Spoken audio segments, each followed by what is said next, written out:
오늘 하나님 주시는 말씀입니다. 창세기서 4장 1절로 10절까지 말씀입니다. 우리 다 함께 자리에서 일어나셔서 오늘 하나님 주시는 말씀 창세기 4장 1절로 10절까지의 말씀입니다.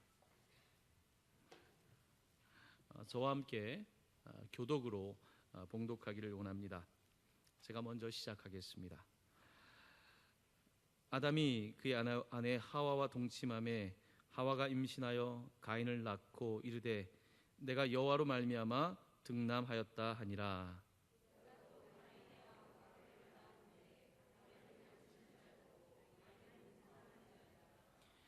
세월이 지난 후에 가인은 땅의 소산으로 제물을 삼아 여호와께 드렸고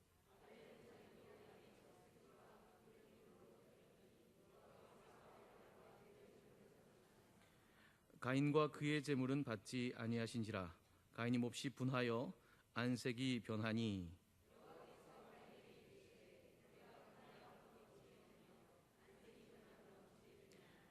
내가 선을 행하면 어찌 낯을 들지 못하겠느냐. 선을 행하지 아니하면 죄가 문에 엎드려 있느니라. 죄가 너를 원하나 너는 죄를 다스릴지니라.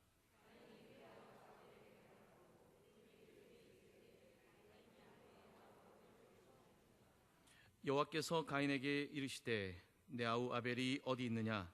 그가 이르되 내가 알지 못하나이다. 내가 내 아우를 지키는 자니이까.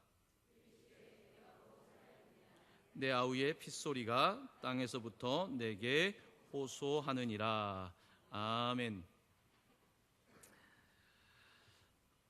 할렐루야. 한 주간 평안하셨습니까?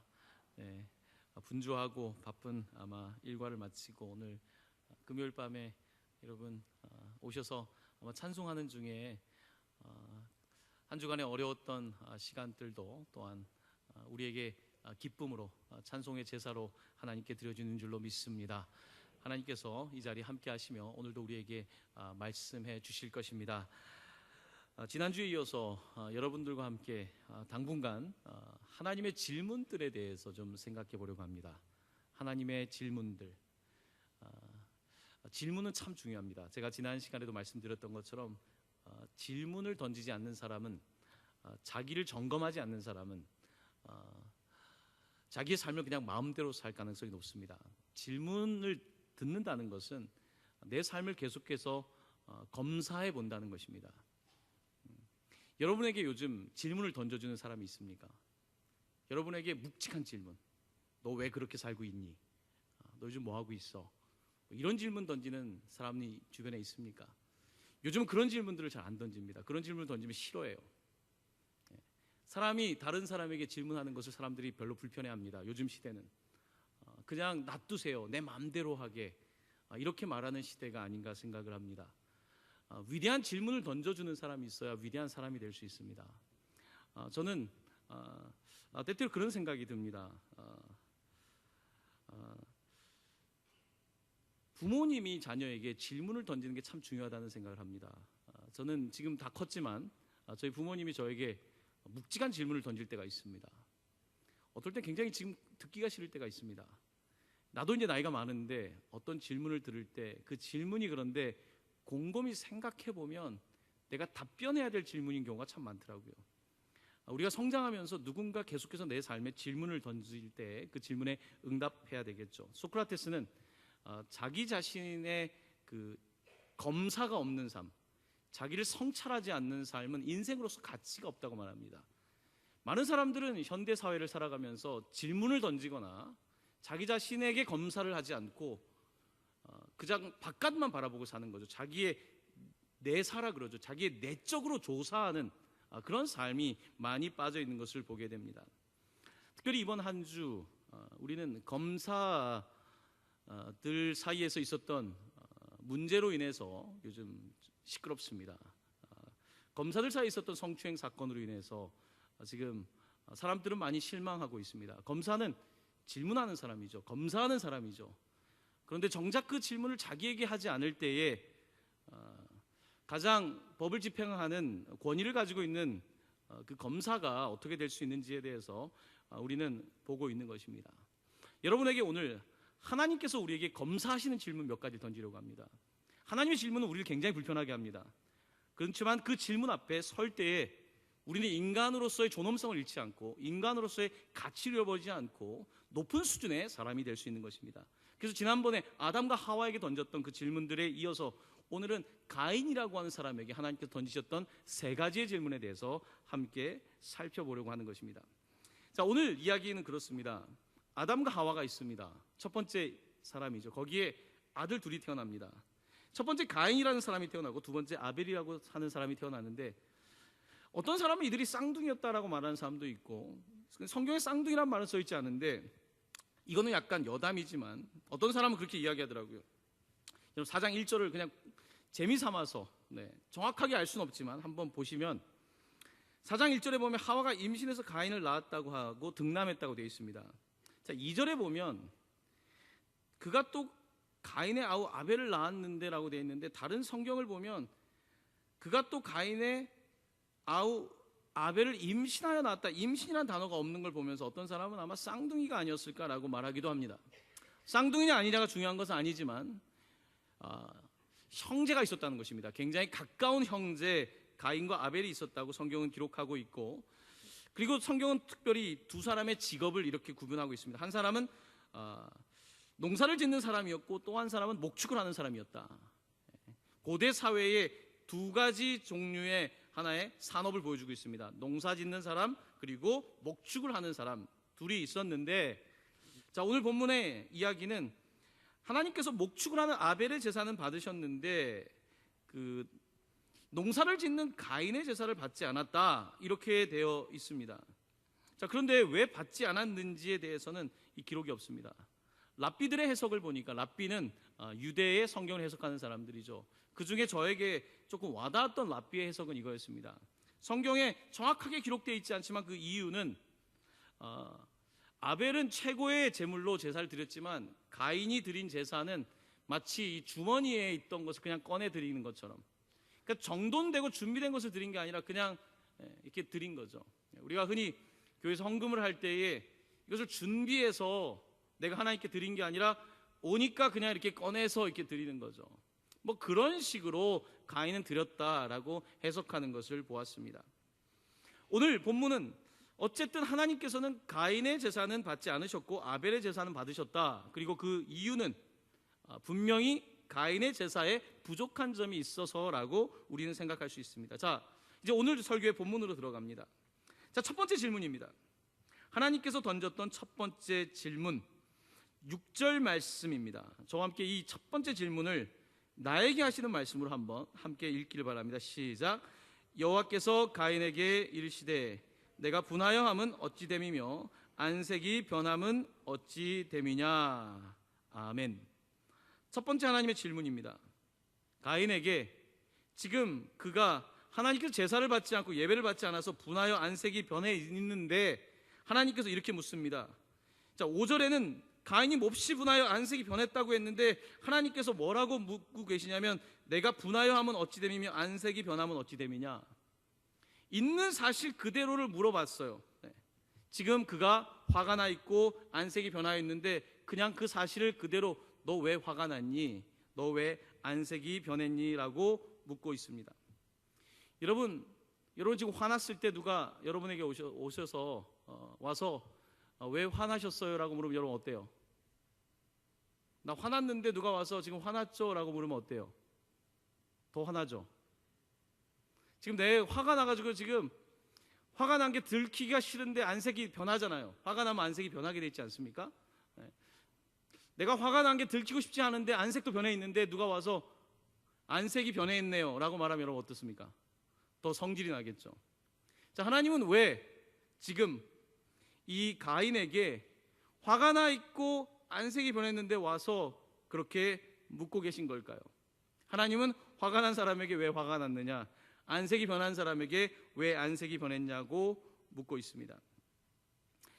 여러분, 우리의 삶의 가장 근본적인 감정 중에 하나가 분노입니다. 화가 나는 것입니다. 화가 나는 것 자체가 나쁜 것은 아닙니다. 성경에 좋은 화도 있습니다. 화를 내는데 정당한 화를 내는 게 있습니다. 예수님께서 예를 들면 그 성전에 올라가셨는데 그때 사람들이 막 물건을 팔고 성전을 하나님의 기도하는 집을 장사꾼의 공간으로 바꿔놨을 때 예수님께서 화를 내십니다. 그런 화는 우리가 흔히 정당한 이유 있는 화라고 말합니다. 자, 그런데 우리가 내는 화 중에 정당하고 이유 있는 화보다 그렇지 않은 화가 더 많이 있습니다. 자, 오늘 하나님께서는 인간에게 묻고 있습니다. 너 지금 화가 나 있니? 라고 묻고 있습니다. 너 지금 안색이 변해 있는데 안색이 변했니? Why? 왜 화가 났니? 라고 묻고 있는 것입니다. 자, 오늘 가인이 왜 화가 났는가? 그가 화가 난 이유는 뭡니까? 동생과 나 사이에서 하나님께서 동생 편을 든 것입니다. 내 편을 안 들고 동생 편을 들었는데, 자, 화가 나는 보통의 이유 중에 가장 빈번한 이유는 공평하지 않을 때 화가 가장 잘 나게 돼 있습니다. 여러분도 마찬가지일 겁니다. 공평한 대우를 받지 못하실 때 화가 납니다. 지금 우리 사회가 화가 나 있습니다. 왜 화가 나 있습니까? 세상이 공평하지 않다고 생각하기 때문입니다. 내가 이렇게 노력을 했는데 그 대가를 받지 못한다고 생각하기 때문에 그렇습니다. 내가 공부를 열심히 했고 대학을 나왔는데 내가 받고 있는 월급이 얼마 되지 않는다. 내가 인생을 열심히 살았는데 사회 대우가 정당하지 않다. 사람들이 많이 화가 나 있는 것입니다. 화가 난 사회의 특징은 공평하지 않다는 생각을 하고 있는 것입니다. 지금 가인은 공평하지 않다는 생각을 하고 있습니다. 하나님은 분명히 가인의 제사를 받지 않을 이유가 있었는데 가인이 보기에는 하나님은 공평하지 않다라고 생각하고 있는 것입니다.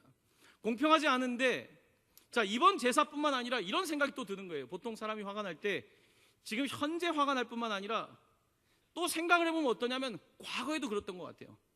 하나님 예전에도 내 제사는 안 받았죠. 과거에도 그랬던 것 같고, 그 다음에 생각이 더 가면 어떻게 되냐면 하나님은 항상 나를 싫어하셔. 하나님은 맨날 동생의 제사는 받는데 내 제사는 받지 않으셔. 처음에 요 현재 상황에서 과거에도 그랬고 항상 그렇다라고 이렇게 우리의 사고가 그렇게 움직이게 됩니다. 여러분 화가 났을 때를 잘 생각해 보세요. 제가 이번 주에 화났을 때가 있었습니까?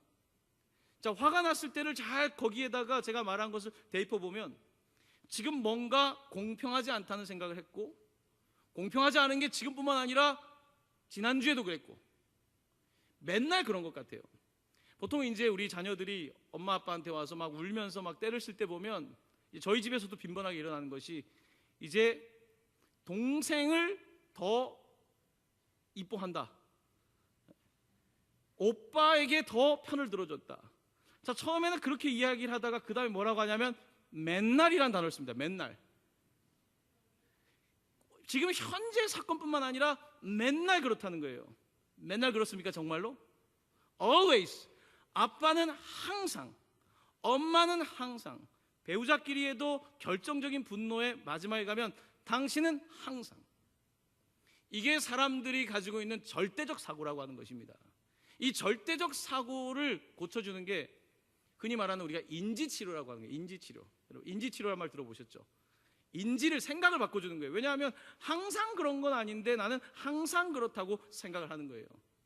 그래서 질문을 던져요. 인지치료를 하는 심리학자가 물어봐요. 항상 엄마가 동생 편을 드시던가요? 그러면 이제 그때 생각하는 거예요. 꼭 그건 아니죠. 꼭 오빠 편을 들던가요? 꼭 그건 아닌데요. 우리의 생각에 분노의 그 이유를 보면 당시에 굉장히 정당한 것 같지만 그 뒤를 생각해 보면 내가 마음대로 그렇게 판단하고 있는 것입니다. 자, 오늘 가인은 화가 났습니다. 하나님이 내 제사를 받지 않는다는 생각을 넘어서서 하나님은 지난번에도 그러셨고 하나님은 항상 동생을 더 예뻐하신다는 생각을 하고 있는 것입니다. 그래서 지금 화가 난 거예요. 자, 그런데 하나님께서는 묻습니다. 화가 난 이유에 대해서 묻고 있습니다. 안색이 변한 이유에 대해 묻고 있습니다. 자, 그러면서 오늘 하나님이 주시고자 하는 중요한 힌트가 있습니다. 7절 말씀입니다. 7절 말씀 함께 봉독합니다. 시작. 내가 선을 행하면 어찌 낯을 들지 못하겠느냐? 선을 행하지 아니하면 죄가 문에 엎드려 있느니라. 죄가 너를 원하나 너는 죄를 다스릴지니라. 아멘. 자, 하나님께서 뭐라고 우리에게, 여러분 각자에게 물으시냐면, 화가 나고 얼굴색이 변했는데, 자, 거기 그 문제를 선의 문제로 가져옵니다. 선. 너가 지금 선을 행하고 있다면 그렇게까지 분노하는 너 얼굴은 뭐니?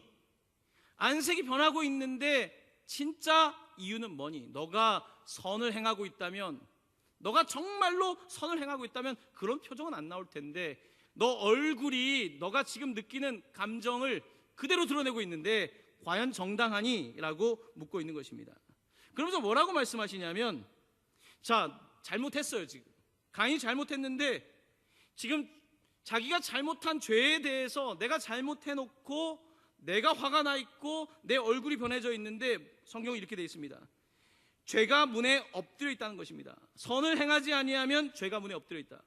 자, 여러분과 저의 삶에 우리가 선을 따라 선을 행하지 아니하면 여기서 죄가 문에 엎드려 있다는 것은요, 여러분 웅크리고 있는 거 있죠. 이 표현은 그 호랑이가 웅크리고 있는 것처럼 죄가 웅크리고 있다는 것입니다. 죄가 언제든지 웅크리고 있어서 너를 잡아먹을 거다. 우리의, 특별히 죄를 지은 우리의 감정이 그렇습니다. 죄를 짓고 내가 선을 행하지 않을 때 오히려 내 속에서 일어나고 있는 이 감정들이 언제든지 이 분함이 더 큰 죄로 넘어갈 수 있기 때문에 오늘 하나님께서는 너는 죄를 다스리라고 말씀하고 있는 것입니다. 여러분, 이번 주에 분노하지 않으셨습니까? 여러분 화내지 않으셨습니까? 근데 그 화에 정당한 이유가 있었습니까? 잘 생각해 보십시오. 이번 주에 화가 났었는데, 화를 냈는데 정당했습니까? 과연 정당한 이유로 내가 화를 내고 있었습니까? 자, 그런데 내가 그 분노를 잘 조정하지 못하면 이 분노 때문에 더 큰 죄를 범하게 된다는 것입니다. 그것이 바로 우리 집 앞에 웅크리고 있다는 것입니다. 자, 오늘 본문과 관련된 말씀이 야고보서에 있습니다. 야고보서, 에베소서에 있는데 먼저 야고보서 말씀입니다.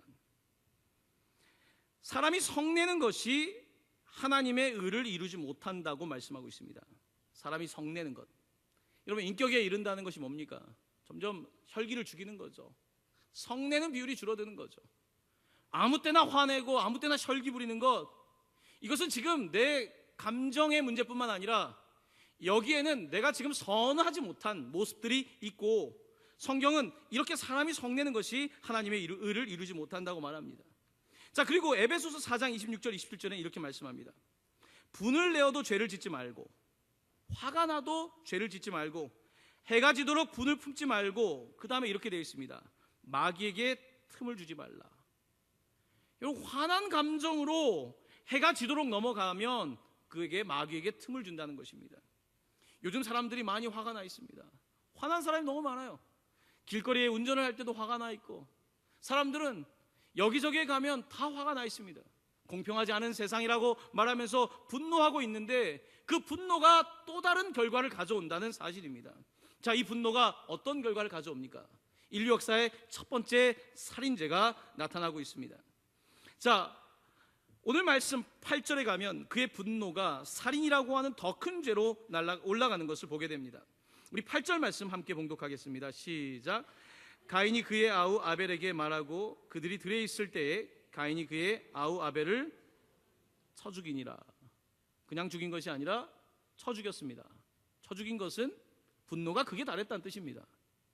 그의 분노가 극에 달하고 안색이 변하여서 내가 도무지 나를 통제할 수 없는 상태에 이르렀던 것입니다. 죄가 웅크리고 있었던 것입니다. 분노의 감정을 공격하고 있었고 마귀에게 틈을 주고 있었는데, 이 가인은 하나님의 질문을 듣고도 하나님의 질문에 대답하지 않는 것입니다. 너 왜 화가 났니? 라고 말했을 때 자기의 감정을 다스리지 못하고, 너 왜 안색이 변했니? 했을 때 자기의 감정을 더 다스렸어야 되는데 다스리지 못하고 결국은 살인이라고 하는 범죄를 저지르고 마는 것입니다. 여러분, 우리가 신앙생활하면서 얻는 유익 가운데 하나는 이렇게 이 밤에, 금요일 밤에 이런 질문 앞에 서는 것입니다. 여러분, 오늘 바깥의 세상에 나가면 누가 이런 질문을 던집니까? 왜 화내니? 이런 질문 던집니까? 그런 질문 던지지 않습니다. 세상은 그냥 그런 질문들보다는 그냥 원하는 대로 살아. 화가 났으면 가서 그냥 술 한잔 해. 화가 났으면 가서 한 대 때려 부시든지, 화가 났으면 이렇게 풀어 라고 말하지만, 문제는 왜 화가 났니? 라는 질문을 던지지 않는 것입니다. 그렇기 때문에 사람들은 더 인간의 모습, 인격적인 모습을 갖는 것이 아니라 더 동물처럼 되는 거죠. 육체 존재가 되는 것이죠. 그래서 내 몸의 감정에 따라서 살아가는 그런 존재로 탈바꿈되는 것을 보게 됩니다. 하나님의 질문 앞에 설 때 우리는 내가 인간으로서의 존엄성을 지키는 것입니다. 나 자신을 조사하게 되는 거예요. 여러분, 특별히 우리가 어른이 되면서 아이 때는 부모님이 그래도 질문을 던지고 우리에게 뭔가 이렇게 통제를 해주지 않습니까? 성인이 되면 누가 우리에게 질문을 던집니까? 질문 던지지 않습니다. 세상은 우리에게 질문을 던지는 것이 아니라 세상은 우리에게 즐거움을 얻으라고 하고 계속해서 우리에게 세상을 너 마음대로 살라고 하고 어떤 방법을 동원해서라도 성공하고 더 많은 것을 소유하라고 말하죠. 하지만 정말 중요한 자기에게 질문 던지는 법을 가르쳐주지 않는다는 것입니다. 오늘 하나님께서는 우리에게 묻습니다. 너의 감정은 정말 정당성이 있니? 너의 분함의 감정은 지금 정당성이 있냐고 묻고 있는 것입니다. 자, 이제 아벨을 죽였습니다. 두 번째 하나님의 질문입니다. 9절 말씀입니다. 이 말씀 9절 말씀 함께 봉독하겠습니다. 시작. 여호와께서 가인에게 이르시되 내 아우 아벨이 어디 있느냐? 그가 이르되 내가 알지 못하나이다. 내가 내 아우를 지키는 자니이까. 아멘. 두 번째 질문입니다. 너의 형제 어디 갔니? 내 동생 어디 갔니? 라고 묻습니다. 그는 말합니다. 알지 못합니다. 시체를 어디다 뒀을까요? 가인은 시체를 유기한 것 같습니다. 우리 시대에 살인사건이 많지 않습니까? 시체 유기가 많지 않습니까? 사람을 죽였어요. 분노했기 때문에, 그것을 다스리지 못했기 때문에. 그리고 그 시체를 숨깁니다. 토막살인을 하고도 숨깁니다. 그 사람이 어디 있냐고 물어보면 I don't know, 난 알지 못합니다, 나는 그런 적이 없습니다 라고 말합니다. 자, 그런데 시간이 지나고 파헤쳐 보니까 어디 야산에, 어떤 곳에, 집의 냉장고에, 어딘가에 시체가 발견되는 것을 봅니다. 가인의 이야기는 오늘 우리의 시대와 다르지 않습니다. 우리에게 분노할 때 하나님이 먼저 물으시는 거예요. 더 큰 범죄를 저지르기 전에 지금 너의 감정이 정당하니? 너의 분노가 정당하니? 너가 지금 선함 때문에 화를 내고 있니? 예수님께서 화를 냈던 것은 선함 때문에 화를 낸 거예요. 이 세상을 보면서 안타까워서 선한 이유 때문에 화가 나셨어요. 그래서 성전에서 그들을 쫓아내셨어요. 하나님께서는 근데 우리에게 묻고 있는 거예요. 너의 지금 분노가 선한 의도에 의해서 나오는 거니? 그렇지 않다면 너 해가 지기 전에 이 분을 풀어야 돼. 그러면 마귀에게 틈을 주는 거야. 밤이 되면 이 화가 더 커질 거야. 해결되지 않는 계속 분노의 문제는 너의 삶을 파멸시킬 거야. 너의 삶만 파멸시키는 것이 아니라 누군가에게 가해자가 될 수 있다고 성경은 첫 번째 인간들에게 말씀하고 있는 것입니다. 내 아우가 어디 있느냐라고 물을 때에 그는 모른다고 발뺌을 하고 있습니다. 내 아우가 어디 있느냐라고 물을 때 하나님이 몰라서 묻겠습니까? 성경에서는 하나님께서 몰라서 묻는 질문 하나도 없습니다. 다 알고 묻는 것입니다. 동생이 어디 있니? 라고 묻는 것은 기회를 주는 것입니다. 자백할 수 있는 기회를 주는 것입니다. 당신 사람 죽였습니까? 라고 말하는 것은요, 기회를 주는 것입니다. 네, 그랬습니다 라고 말할 수 있는 기회를 주는 것입니다. 그런데 사람들은 아닙니다, 나는 모릅니다, 시체가 어디 있는지 나는 그 사람 알지도 못합니다 라고 대답하고 있는 것입니다. 하나님은 지금 묻고 있습니다. 내 아우 아벨이 어디 있니? 고백과 회개의 기회를 주려는 것입니다. 하지만 사람들은 이 기회를 놓칩니다. 왜요? 두렵기 때문입니다. 진리 앞에 서는 것이 두렵기 때문입니다. 자수하는 것이 두렵기 때문입니다. 고백하는 것이 두렵기 때문입니다. 고백한 이후에 닥칠 책임을 지기 싫기 때문입니다. 그래서 사람들은 끝까지 내가 하지 않았다고 합니다. 그리고 나서 오히려 더 뻔뻔한 목소리를 냅니다. 내가 내 아우를 지키는 자니까. 더 강력하게 아니라고 말하면서 한 단계 더 나아가고 있는 모습을 보이고 있는 것입니다. 자, 지금 그는 강하게 부정하고 있습니다. 강하게 부정하는 사람의 심리는 그겁니다. 사실이기 때문에 아니라고 말하는 것입니다. 나는 알지 못합니다. 내가 내 아우를 지키는 사람입니까? 이 사람을 신문해 본 경찰관은 이 사람이 거짓말하고 있다는 사실을 알아채립니다. 포렌식 사이콜로지라고 있습니다. 범죄 심리를 한 수사 파일을 가지고 그 사람을 계속해서 묻는 사람은 이 사람이 지금 거짓말 탐지기를 대지 않아도 거짓말하고 있는 것을 압니다. 하나님이 모르시겠습니까? 사람의 마음을 감찰하신 하나님께서 모르시겠습니까? 하나님은 이미 다 알고 있고 알면서 묻고 있는데 나는 지금 손바닥으로 하늘을 가리는 것입니다. 나는 알지 못합니다. 나는 이제 다 시체를 유기했으니까 나는 모릅니다 라고 발뺌을 하고 있는 것입니다. 자, 오늘 가인은 특별히 여기에 대해 주석을 다는 사람들은 이렇게 말을 합니다. 가인은 의도적인 범죄를 저질렀다는 것입니다. 고의적인 범죄를 저질렀다는 것입니다. 여러분, 사람이 실수로 죄를 저지를 수 있습니다. 내가 원치 않았는데 자동차가 급발진이 되어서 사람에게 가해를 할 수도 있고요. 내가 그러려고 한 일은 아니었는데 누군가에게 아픔과 상처를 줄 수 있습니다. 그럴 때는 비고의적인 죄죠. 사람들은요, 고의적이지 않을 때는 자수를 잘합니다. 제가 정말로 사람을 그렇게 했지만요, 그랬던 게 아니라 차가 문제가 있었습니다. 제가 그러려고 했던 게 아니라 저는 그런 의도가 없었습니다. 사람들은 자기가 의도하지 않았던 일은 자수를 잘해요. 제가 그러려고 했던 게 아니에요 이야기합니다. 그런데 사람은 진짜 그런 의도가 있을 때는 거짓말을 합니다. 사람들은 기본적으로 거짓말하는 것이 몸에 배어 있습니다. 진짜로 물어볼 때 그때 사람들은 아니라고 발뺌을 이렇게 하고 있는 것입니다. 고의적인, 우리가 흔히 듣는 자범죄, 스스로 죄를 지은 것입니다. 오늘 가인은 이렇게 자기 스스로가 고의적인 죄를 짓고 나서 하나님께 모두 탄로가 납니다. 자, 이렇게 탄로가 나는데 그는 계속해서 알지 못한다고 발뺌을 합니다. 이제 하나님의 마지막 세 번째 질문입니다. 10절 말씀 함께 봉독합니다. 함께 있습니다. 시작. 이르시되 내가 무엇을 하였느냐? 내 아우의 핏소리가 땅에서부터 내게 호소하느니라. 아멘. 하나님께서 이제 묻습니다. 발뺌을 하는 그에게 마치 범죄의 심리를 묻는 수사관처럼 내가 무엇을 하였느냐? 라고 묻습니다. 증거가 없다라고 이 사람은 발뺌을 하고 있습니다. 하나님께서 말씀하십니다.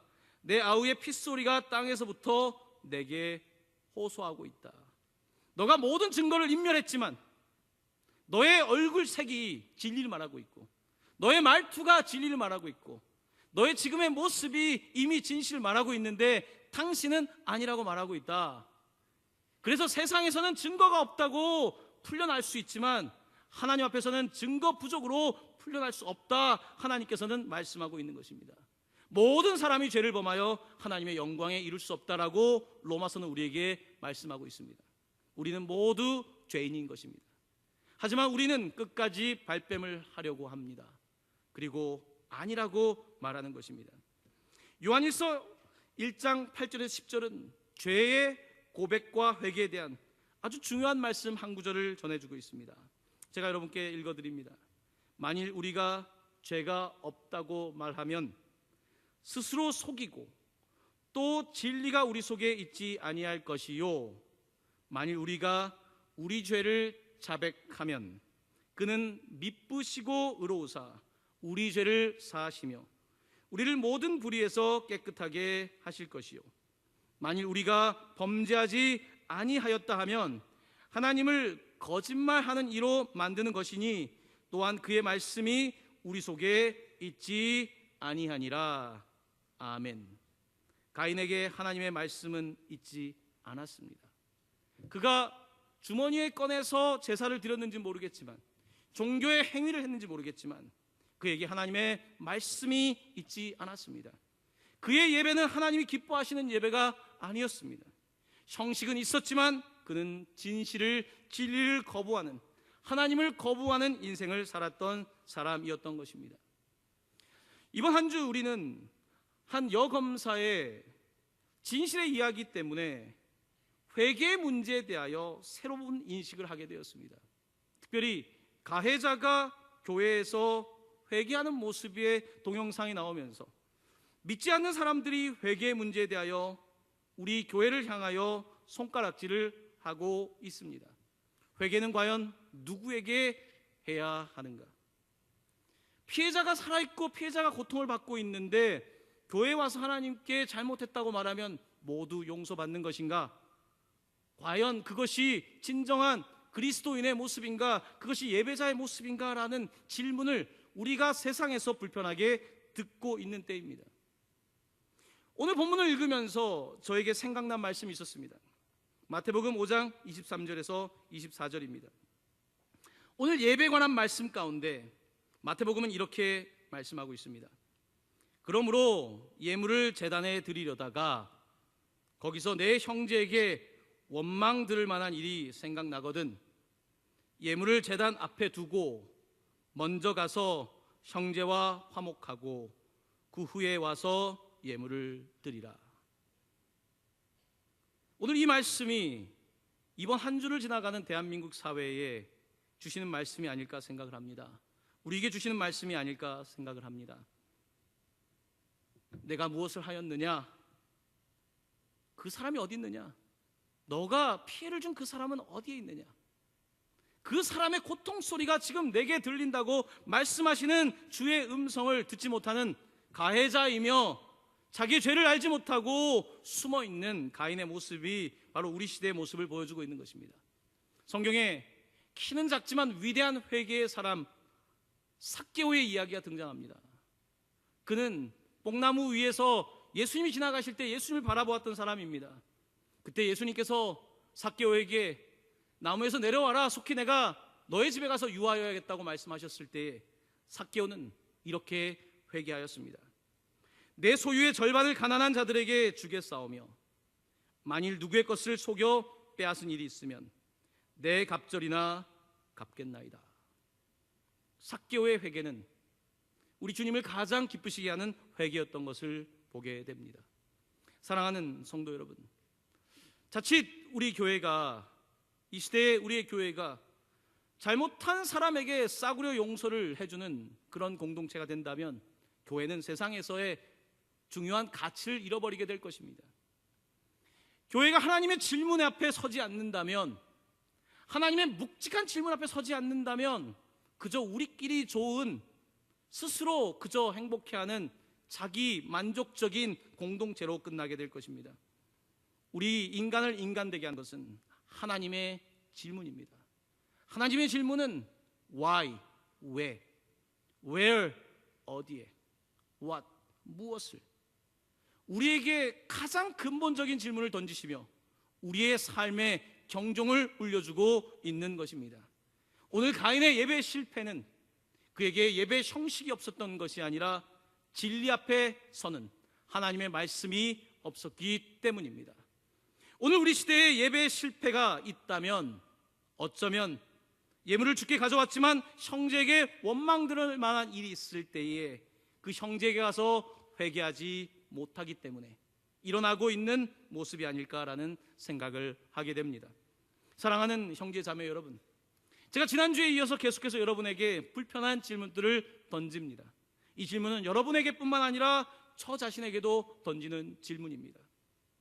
때때로 쓴소리하는 사람들이 그리운 시대를 맞이하는 것 같습니다.